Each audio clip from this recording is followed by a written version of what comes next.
Assalamualaikum warahmatullahi wabarakatuh, and welcome to Umran Webinar 2020. I am Ahmad Afkar Rashidi bin Muhammad Rafidi, undergraduate Bachelor of Landscape Architecture student from International Islamic University Malaysia (IIUM). So today, I would like to present to all of you the third sub-theme, that is accessibility and networking, with the topics Walkable Rural Neighbourhood for Residents and Visitors, a case study of Kampung Kemensah, Ampang Jaya, Selangor. Supervisor for my study is Dr. Khalilah Binti Zakariya. First of all, let me introduce you what is the meaning of the rural area. What is rural area? Rural area is the area that located outside the urban area and also known as countryside. In rural area, there are spaces included such as residential area, open spaces, and gathering areas. In Malaysia, the rural area has followed the traditional way in terms of layout of the area and the architectural style, which is Malay traditional house that is made of wood. Next, what is walkability? Walkability is a measure of how friendly an area is to walking. Rural area also importantly need to have a successful walkability. Factors influencing walkability include the presence or absence and quality of footpaths, sidewalks, or other pedestrian right-of-way, traffic and road conditions, land use pattern, building accessibility and safety, among others, as stated by Griff Navini Capellenti Cafello 10 June 2008. Next, this research aim.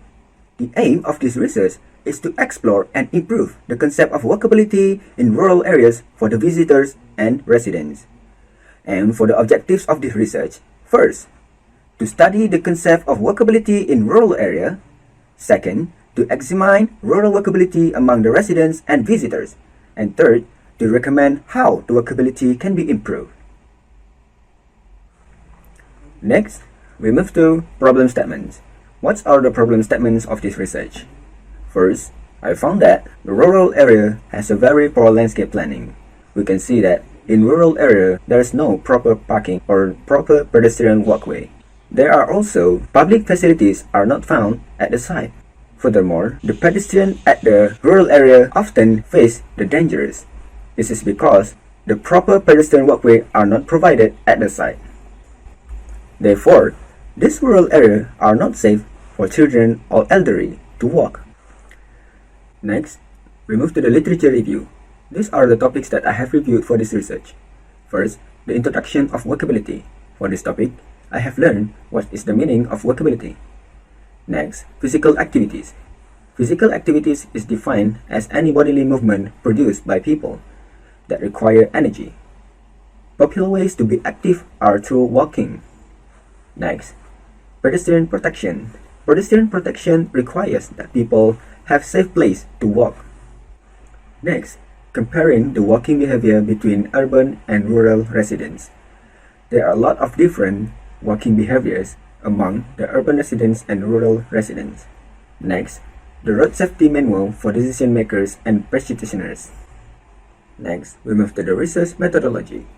For this research, I use three types of method, which are first, literature review, second, observation, and third, questionnaire survey. For the literature review, the function of the literature review is to help me to identify the current issue and proper management of rural walkability. Literature review also is to summarize the major past research that has been conducted regarding the walkable rural, which include its definition, function, and safety. Next, for the observation is focusing on four aspects, which are first, people physical activities at the site. Second, the amount of people visiting the site. Third, types of transportation involved at the site. And lastly, existing landscape elements at the site. For the questionnaire surveys technique is used to measure the walkability level survey according to the residents and visitors who come to the area. The questionnaires respondent will be among residents and visitors aged from 18 to 60 years old.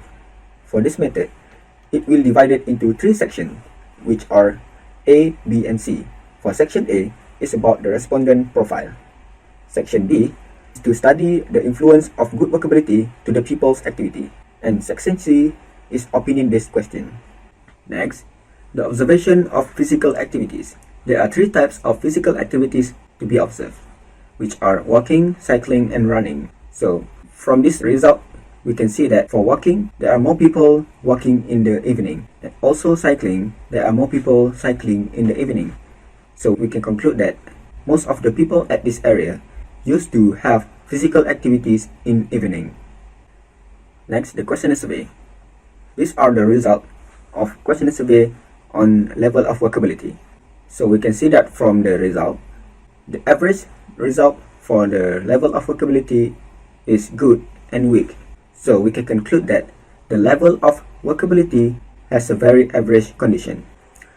Next, this is the result of the observation on level of accessibility at the site. From the result, we can see that 50% of the visitors had voted with the vote of weak for the level of accessibility at the site. Meanwhile, there are 50% of residents had voted the level of accessibility with the vote of good. Therefore, we can conclude that this area is accessible for residents, but this area has a very low level of accessibility for visitors. Next, the result of safety level for pedestrians at the site. We can see that there is a large number of people from both visitors and residents had voted this area with low of safety level for pedestrians. Thus, this area need to be improved by providing a proper pedestrian walkway at least to ensure the safeness for the pedestrian to walk at the area of Kampung Kemensah.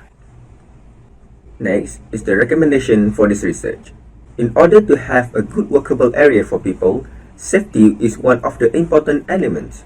Therefore, I come up with my first recommendation, which is road traffic safety.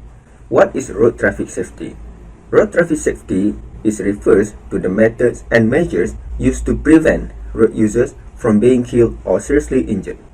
Who are the road users? The road user includes the pedestrian, cyclists, motorists, and public transport users. So, we need to control the road user in order to have a good walkable area for people to walk. Therefore, there are numbers of design that I recommend to have on the site, which are sidewalk for people to walk safely. Next, signage for people to recognize the area. And lastly, white multi-lane road and zebra crossing for pedestrian safety.